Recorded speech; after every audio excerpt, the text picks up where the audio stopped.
notice how you plan a brand new life just to end up right where you started? It's not because you're lazy or unmotivated. It's because your own mindset is sabotaging you. But today, we're fixing that. Hello loves! Welcome back to another step into our Glow Up journey. Today you're in for episode 2 of our Glow Up series. In case you missed it, here's the breakdown. So last time we built our master plan, and today's focus is the mindset shifts you actually need to finally get unstuck. So we're gonna cover why it is you feel stuck, how to break free, and the action steps you need to make real change. Next, we'll craft the perfect beauty glow up plan. Then we'll build habits and systems that will lead us to success. We'll also have an episode on leveling up our finances, and we'll start our fitness journey and make sure it lasts. Finally, we'll learn how to track our progress and how to make sure we stay consistent through all of those things. So at this point, you're really gonna have to subscribe because you cannot miss all of this. So why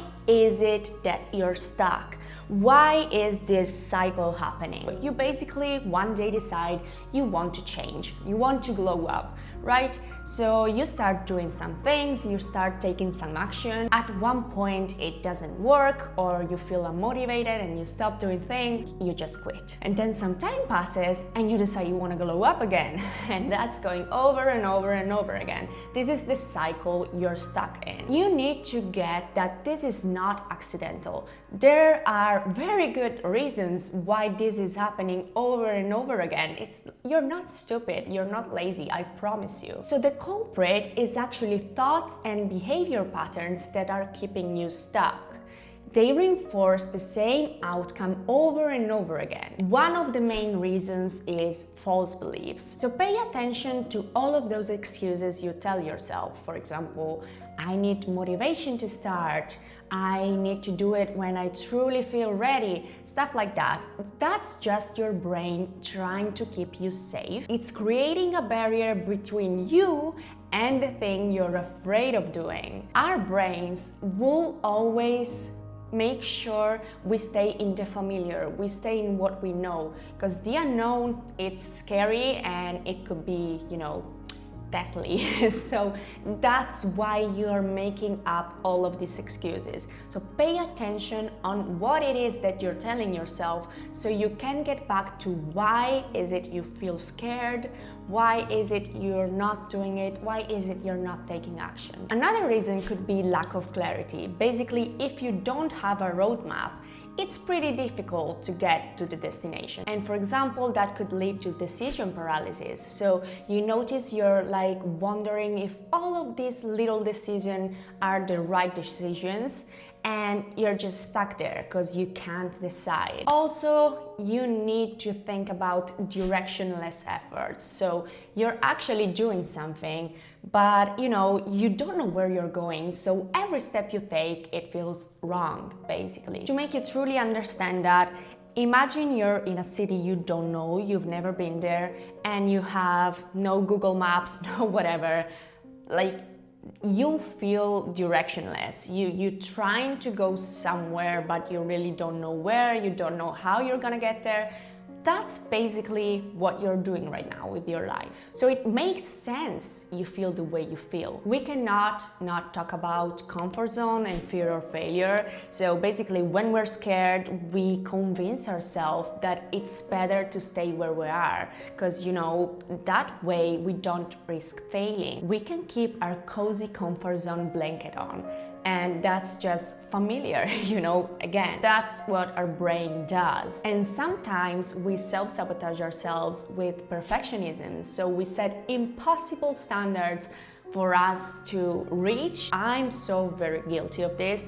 I hold myself to impossible standards, and in some way, yes, I do tend to do a lot of work, I do tend to be an overachiever, but other times, especially if I'm doing something I'm not familiar with, I'm not used to, it's new, I will hold myself to such impossible standard that I'm just frozen. I can't do anything. For example, I experienced this when I was just starting with social media.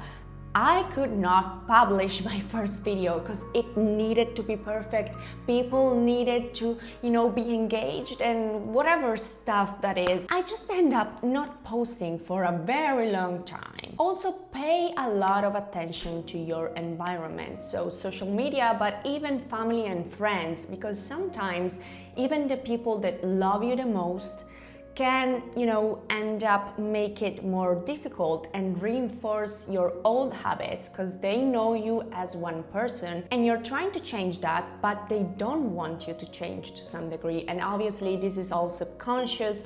They do not realize, at least people that truly love you are not realizing they're doing that. Be mindful of that.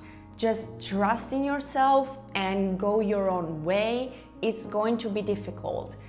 And sometimes you're gonna be, end up losing people you truly care about, but you've got to leave your old life behind to actually get into your new life. Recognizing these patterns, what it is that you personally are actually doing to yourself, what it is your mind is thinking, is the actual first step to breaking free and actually making a change. So stop being stuck in that loop. How do you actually get unstuck though? So what it is you can do. The first thing, if you're guilty of perfectionism, always take action over perfection. So you need to be making small consistent steps that are going to actually get you where you want to go instead of trying to do everything right the first time. Okay, so take on James Clear 1% better philosophy. Do small little steps, small little baby steps every single day to get you where you want to be. And if you get 1% better every day, that's a whole lot better in 1 year. You also need to reframe failure in your head.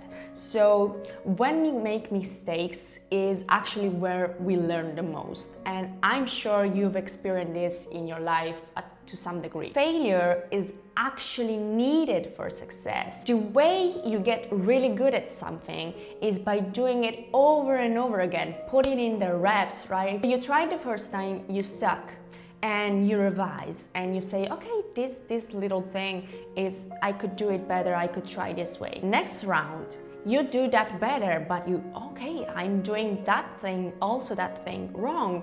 And you do it over and over again until everything you're trying to do is second nature, basically. Also, one key point, don't only shift your mindset, shift your identity. You need to become someone else in order to, think differently than you are right now. And that's also why next video we're gonna concentrate and focus on our physical glow up. Because if you see yourself differently, you'll feel like someone else. You'll feel like the best version of yourself. And that's gonna reflect on how you think, and that's gonna reflect on how you act.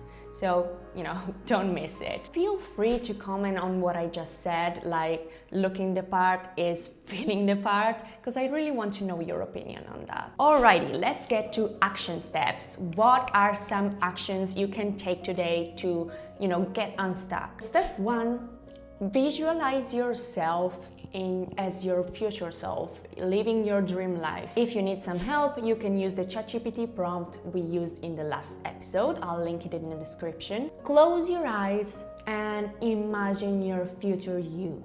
How do you smell? How do you walk? How do you talk? What are you wearing? Where do you live? Imagine yourself living your best life ever. When you're confronting yourself with a choice, so do I go work out or do I stay home and lay on the couch? What you need to do is in that moment, ask yourself what my future self would do. Would your future self actually lay on the couch? You probably wouldn't. You would go to the gym, and that's going to be so helpful in setting the right decision, like in your day-to-day life. Use the 2-minute rule. So when something is really overwhelming, like for example, even going to the gym, just say to yourself, I'll go to the gym, I'll stay 2 minutes, and then I'll go back home. Is it useless? To some degree, yes, but what you're doing is showing up for yourself. Like, the way you build trust within yourself is by doing what you said you were gonna do and actually keep being consistent with that. Say you have a friend, and this friend, when you make plans to see each other, ends up always bailing. They say, okay, we're gonna see each other right here at this time, and ends up not showing up. What does it happen? You don't trust that friend. You don't really trust that he's going to show up. And that's the same thing with yourself. If you say, tomorrow I'm going to go to the gym, tomorrow you don't go. So I'm gonna go the next day you don't go. I'm going to work on myself on Tuesday, and you don't do it. Can you see where I'm going with this? When you actually start doing even a thing for just 2 minutes, you're building the trust within yourself to actually make it last. And so you get on with it and start doing more difficult things and do it for longer. And this way you're actually also building confidence. Another thing, start tracking. Track your progress, because one, this is gonna ensure you're building your habits stronger, and you can start with my free template. I'll leave it in the description. So you can see how, in a way, our identity and our mindset really grow hand in hand. If you don't shift your mindset, you're basically gonna be stuck no matter what habits or routines you try. But at the same time, if you don't shift your identity, taking action will almost feel impossible. So that's why in the next episode, we're gonna take the first step to shifting our identity, which is actually looking the part, actually changing your outside self to change or start changing your inside self. We're gonna be crafting our beauty glow up plan. Make sure you don't miss it.